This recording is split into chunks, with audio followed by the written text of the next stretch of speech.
अस्सलामुअलैकुम दोस्तों, मैं हूं मुहिबुल्लाह बंगिश। आप देख रहे हैं PBF चैनल। उम्मीद करता हूं कि आप सब फिट फाट होंगे, खूब मज़े से होंगे। आज का जो हमारा वीडियो का टॉपिक है वो है मैरीगोल्ड के बारे में कि मैरीगोल्ड को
लगाएं, लेकिन ये वाला हिस्सा जो है ये प्लास्टिक का है।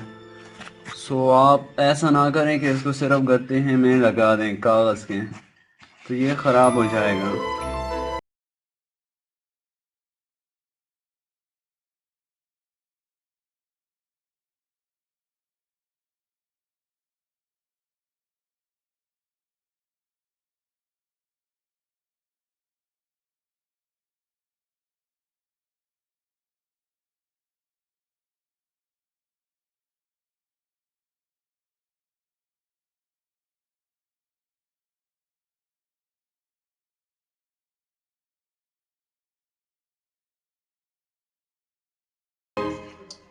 आप देख रहे हैं कि ये कितना ज़बरदस्त सा लुक दे रहा है। सो उम्मीद करता हूँ कि आपको आज की हमारी वीडियो पसंद आई होगी। अगर पसंद आई है तो लाइक करें, अपने दोस्तों के साथ शेयर करें और हमारा चैनल जो है वो सब्सक्राइब करें, ताकि अगली आने वाली वीडियो की नोटिफिकेशन सबसे पहले आप तक पहुँच सके। तब तक के लिए अपने होस्ट मुहिबुल्लाह बंगिश को दीजिए इजाज़त। अल्लाह हाफिज़।